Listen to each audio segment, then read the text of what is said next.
Olá pessoal, hoje vamos mostrar tudinho o que aconteceu nesse consistório inédito de sábado passado.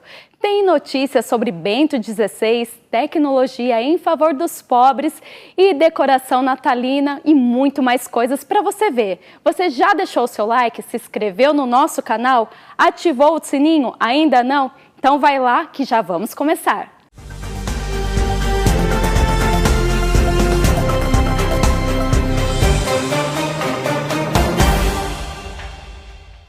Olá, está começando o Século News edição especial. Hoje vamos mostrar detalhes de como foi a criação dos 13 novos cardeais. Tem também o depoimento de um padre da Eritreia sobre a perseguição religiosa no país. E ainda como vai ficar a decoração natalina esse ano na Praça de São Pedro. O primeiro consistório transmitido virtualmente marca uma nova fase no pontificado do Papa Francisco. A Basílica de São Pedro recebeu decoração de gala para a criação de 13 novos cardeais, embora a cerimônia estivesse repleta de lembretes por causa da pandemia. Poucas pessoas foram permitidas dentro da Basílica. Elas foram obrigadas a usar máscara e respeitar o distanciamento social. O cardeal maltês, Mário Grech, saudou o Papa em nome dos novos cardeais. Durante sua reflexão, ele falou sobre o papel da Igreja no contexto atual. Le drammatiche circostanze che la Chiesa e il mondo stanno attraversando ci sfidano ad offrire una As dramáticas circunstâncias pelas quais a Igreja e o mundo estão passando nos desafiam a oferecer uma perspectiva da pandemia que ajude cada pessoa a reconhecer nessa tragédia também a oportunidade de repensar nosso estilo de vida, nossos relacionamentos, a estrutura de nossa sociedade. Esta foi uma das imagens mais impressionantes do consistório. Muitos cardeais que não puderam viajar para Roma tiveram que se conectar através da internet. Graças ao Zoom, eles puderam participar, mesmo que virtualmente. 2 dos novos cardeais estavam ausentes: Cornélio Sim, vigário apostólico de Brunei, e José Avincula, das Filipinas. O Papa Francisco fez uma breve homilia, mas muito prática. Ele lembrou aos novos cardeais que, a partir de hoje, eles receberão o título de eminência e os advertiu sobre permitir que essa categoria superior subisse às suas cabeças e, portanto, os desviasse do caminho do serviço. O vermelho púrpura do hábito cardeal, que é a cor do sangue, poderia, para um espírito mundano, tornar-se a cor de uma eminência secular. Você não seria mais um pastor que estaria perto do seu povo. Você simplesmente pensaria que é uma eminência. Uma vez que você se sentir assim, você já estará fora do caminho. Chegou então o momento de entregar o barrete e o anel cardinalício aos novos cardeais. Os futuros cardeais desfilaram um a um. Entre eles estava Wilton Gregory, o primeiro cardeal afro-americano da história. O mais jovem deles foi Antônio Gambanda, o primeiro cardeal de Ruanda. Raniero Cantalamessa, pregador da Casa Pontifícia, optou por abrir mão das vestes vermelhas e ficar com seu manto capuchinho. O Papa sussurrou algo para ele quando lhe entregou o barrete e o anel. Sua nomeação é honorária, pois não poderá votar em nenhum conclave, nem receberá responsabilidades adicionais na cúria. A pandemia resultou em outra mudança triste na cerimônia. Os novos cardeais não puderam abraçar seus companheiros presentes na celebração. Ao final da celebração, Papa Francisco e os 11 novos cardeais presentes em Roma realizaram uma visita a Bento XVI na capela do mosteiro Mater Ecclesia. Conforme a tradição, o Papa acompanhou os novos cardeais ao encontro com Bento XVI.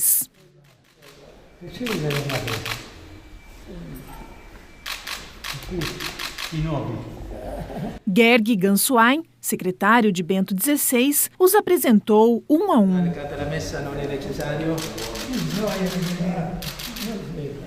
Então, sentados, para não cansar o Papa Emérito, cantaram juntos uma Salve Rainha.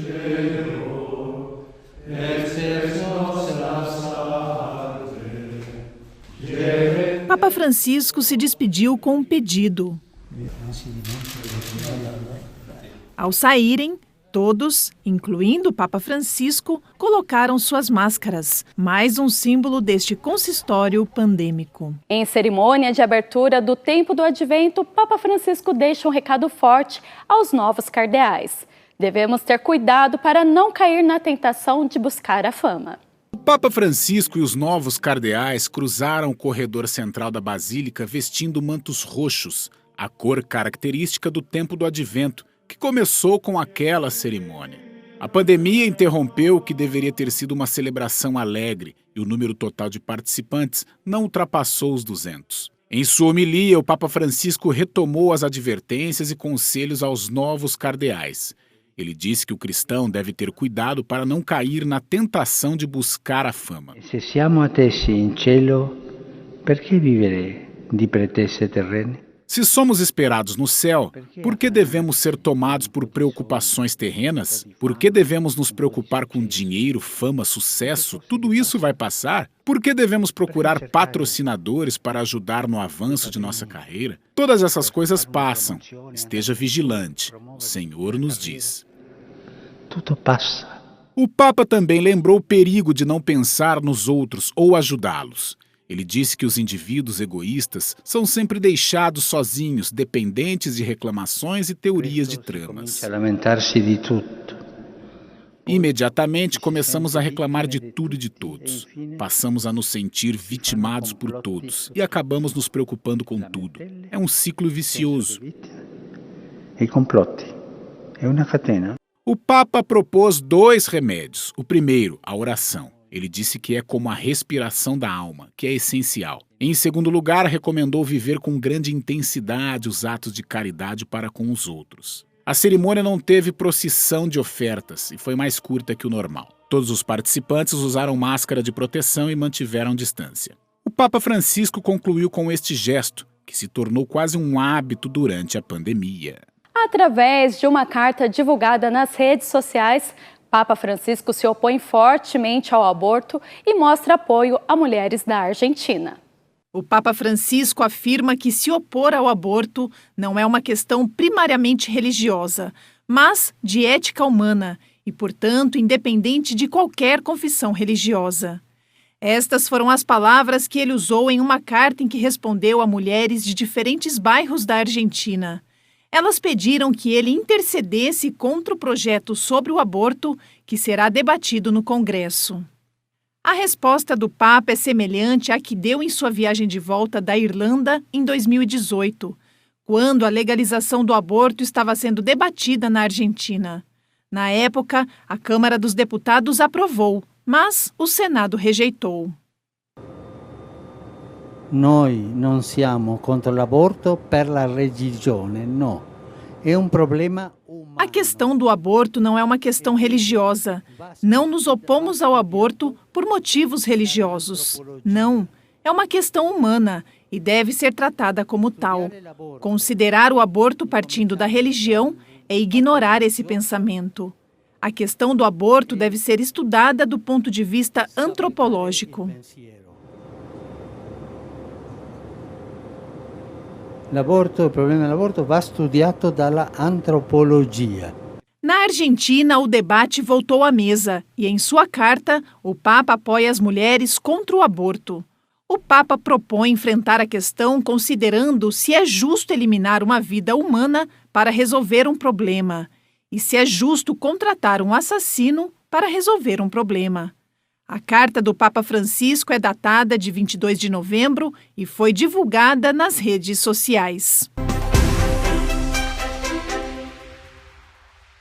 Papa Francisco nomeou um novo nome para a Congregação para as Causas dos Santos. Ele também foi nomeado cardeal e propõe processos mais lineares e transparentes. Marcelo Semeraro tem 72 anos e se preparava para terminar o mandato na Diocese de Albano.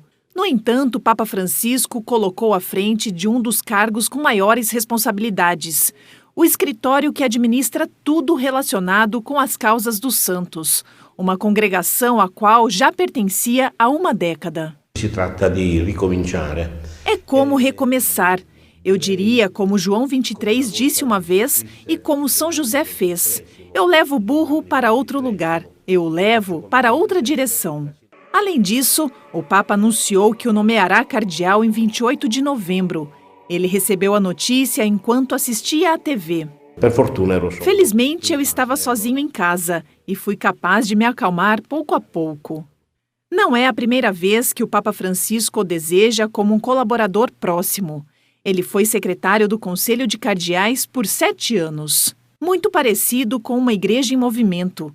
Ele diz que se a igreja se esquecer de se relacionar com as pessoas, a quem o evangelho será anunciado.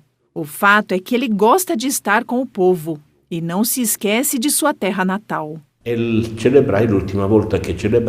A última vez que celebrei uma missa ali, pedi que se lembrassem de mim assim, como um padre Marcelo que nos disse que o Senhor nos ama. Esqueça o resto. Acho que é isso que tentei dizer ao longo dos anos. Estou emocionado ao ver que muitos entenderam isso. É algo que também vejo no relacionamento com as pessoas. Ele agora representa uma nova gestão à frente da Congregação para as Causas dos Santos. A tarefa principal é propor modelos de santidades autênticos, limpos e transparentes, que sejam conhecidos e possam falar às pessoas de hoje. Que todos os processos sejam realizados de forma mais linear, mais transparente e mais digna. O primeiro beato desde a sua nomeação é Carlo Acutis. Embora não tenha celebrado a sua beatificação, ele viajou para fechar seu túmulo. Ele lembrou este ícone que o Papa apresentou aos jovens em 2018, mostrando um jovem monge carregando um monge idoso. E diceva: voi giovani. O Papa disse a eles: vocês, jovens, têm a responsabilidade de realizar os sonhos e as esperanças dos idosos. E embora eu seja um idoso, mas ainda não sou um presbítero, e vendo que Acutis é jovem e foi o meu primeiro beato neste cargo, eu disse a ele: agora você assume o meu ministério. Uma nova missão que ele aceitou com a expressão: eu não poderia dizer não ao Santo Padre. A 10ª edição do Prêmio Ratzinger foi dado a um teólogo francês e a uma professora e filósofa australiana que é especialista em teologia e cultura. Ela é a primeira pessoa da Oceania a ser reconhecida. O coronavírus impediu o Papa de apresentar pessoalmente o Prêmio Ratzinger, mas isso em nada diminuiu a importância e a honra de receber o prêmio. Recebi a notícia do Prêmio Ratzinger por e-mail, em um momento em que a parte da Austrália em que eu moro estava sob o bloqueio do 4º estágio. Então foi uma grande fonte de consolo em um momento muito difícil. Tracy Holland é uma das 2 vencedoras. Ela é uma especialista em teologia e cultura e a primeira pessoa da Oceania a receber o que é frequentemente considerado o Prêmio Nobel de Teologia. Ela também é a 3ª mulher a receber o prêmio. Acho que agora estamos em uma situação na vida da igreja em que a maioria dos nossos bispos frequentou a universidade antes de entrar nos seminários. E então eles estão mais do que... eles estão completamente à vontade lidando com mulheres acadêmicas, porque foram cercados por mulheres acadêmicas na universidade, tanto como suas colegas de classe, como também professoras universitárias. Portanto, nunca me sinto em uma posição estranha como uma teóloga católica. Sua paixão pela pesquisa a levou a uma análise mais profunda de um dos temas favoritos de Bento XVI, o humanismo cristão. Ela não tem dúvidas sobre qual das obras de Ratzinger ela recomendaria ao público em geral. Se eu fosse questionada sobre qual único livro de Joseph Ratzinger eu recomendaria que as pessoas lessem, eu diria que olharia seu livro Jesus de Nazaré, seu comentário sobre a vida de Cristo nas Escrituras. É onde eu começaria. Se eu estivesse conversando com estudantes universitários, especialmente estudantes universitários com conhecimento de filosofia, eu recomendaria sua Introdução ao Cristianismo, que foi um best-seller internacional quando foi lançado em 1968. Infelizmente, por causa do coronavírus, Tracy não pôde viajar a Roma para receber o prêmio. Ela espera fazer isso no próximo ano, para que possa agradecer pessoalmente ao Papa Francisco e Bento XVI. O novo livro do Papa Francisco, Sonhemos Juntos, é um guia para sair da crise fortalecido. Com o Natal chegando, o novo livro do Papa Francisco está chegando às prateleiras das livrarias. Foi escrito durante a pandemia, como uma resposta às perguntas difíceis do jornalista britânico Austin Everett. O texto adota uma postura esperançosa diante da pandemia e dos desafios globais que o futuro da humanidade enfrenta. Chama-se Sonhemos. Para superar a pandemia, não devemos apenas encontrar a cura para o coronavírus, o que é importante. Devemos também encontrar uma cura para os principais vírus humanos e socioeconômicos. O Papa ha utilizado bastante o mecanismo do sonho, que é... O Papa usou o mecanismo do sonho, que é uma forma de pensar aberta à possibilidade de algo novo que o Espírito Santo lhe oferece. Pode ser um aviso, pode ser a confirmação de uma missão, mas vem inconscientemente de uma fonte externa, que é uma forma que Deus usa para tocar o coração. Uma das formas em que te toca o coração Deus. Em Sonhemos, o Papa fala diretamente ao leitor, comunicando sua visão do mundo de hoje com muita liberdade e calma, com otimismo e humor. É uma perspectiva interessante, pois o Papa Francisco é uma das pessoas mais bem informadas quando o assunto é atualidade. Há muitas partes do livro que me parecem fundamentais em termos do pontificado, em que ele se expressa de uma forma muito nova e importante. De uma forma muito nova, muito importante. O Papa Francisco explica, por exemplo, sua abordagem de seu papel como líder, o papel das mulheres, sua visão da pandemia e divisões dentro da igreja e da sociedade. Para Austin Everett, há uma passagem especialmente pessoal que oferece uma imagem única do Papa. A parte em que ele está na Praça da Constituição em Buenos Aires, e para ele, a multidão que ele viu se assemelhava à multidão que seguia Jesus. É uma passagem que realmente me comove e explica muito sobre ele. Sonhemos é um texto poderoso para este momento decisivo do pontificado do Papa Francisco e da história da humanidade. É um mapa para reconhecer os obstáculos e tentações que dificultam muito a saída desta crise. É um guia para transformar a crise em oportunidade de melhorar o mundo. Um padre que mora na Eritreia conta a situação dessa região no continente africano. Muitas pessoas perderam familiares na guerra. Existem 4 grupos religiosos oficialmente reconhecidos na Eritreia: a Igreja Ortodoxa Eritreia, o Islã Sunita, a Igreja Católica Romana e a Igreja Evangélica Luterana da Eritreia. Isso não significa que esses grupos ostentem liberdade religiosa sem controle. O padre eritreu Mussi Zerai explica que o governo quer limitar a influência dos grupos religiosos na sociedade.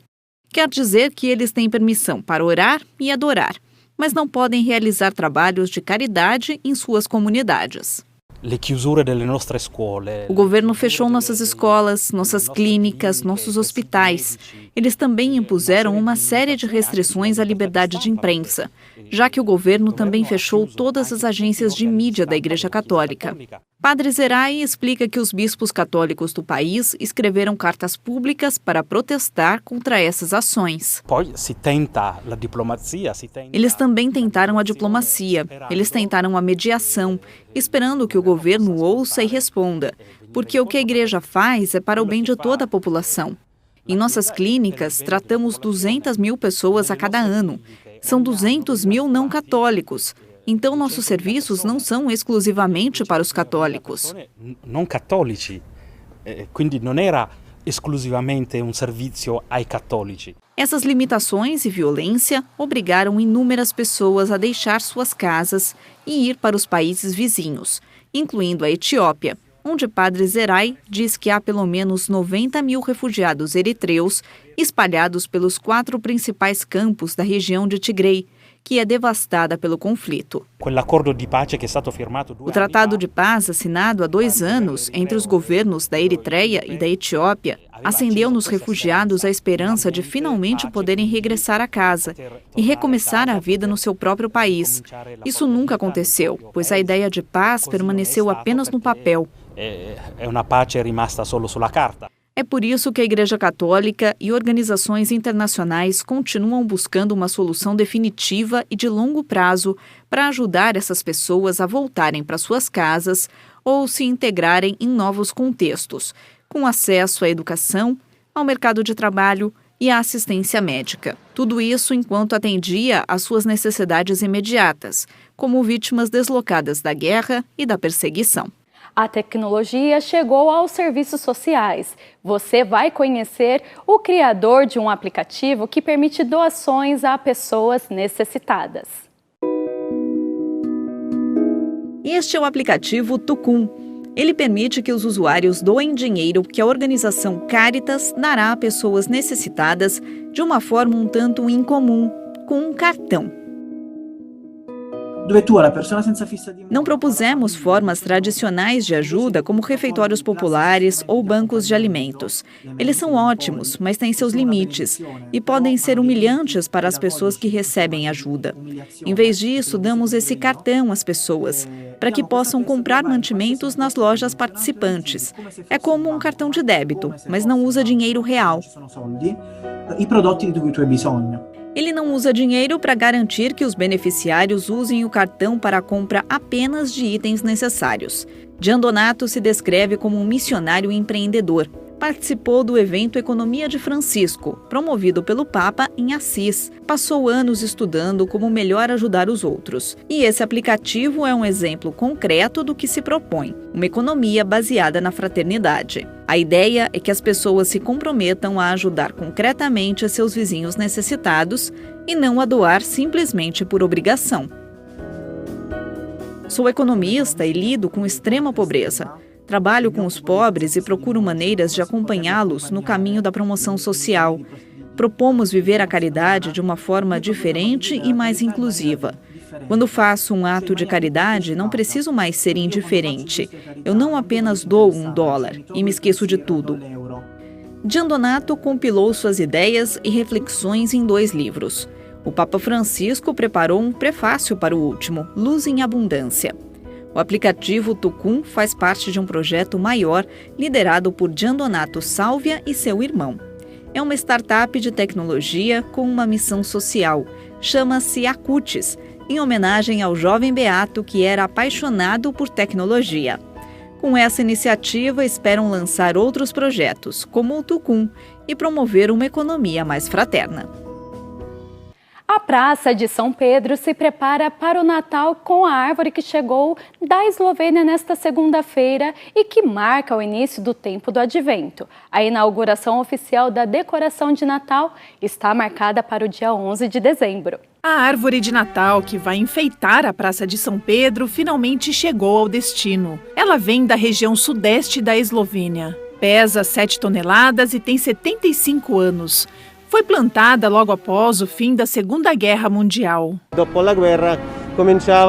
Começou a crescer depois da guerra, em meio à esperança de um mundo pacífico, uma vida pacífica e fraterna. A árvore de abeto tem 30 metros de altura, número escolhido para comemorar o 30º aniversário do referendo da independência realizado na República da Eslovênia.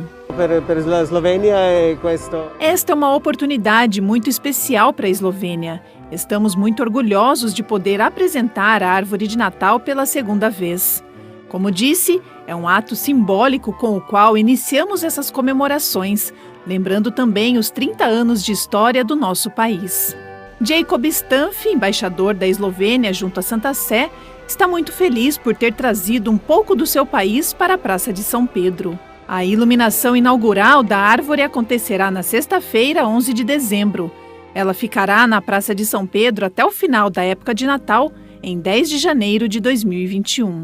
E por hoje é só, mas daqui a pouquinho você vai poder rever todo o nosso programa lá na TV. E se na sua casa não pega a Rede Século XXI, dá para assistir direto do nosso portal. A gente se vê na próxima semana. Até lá, tchau, tchau!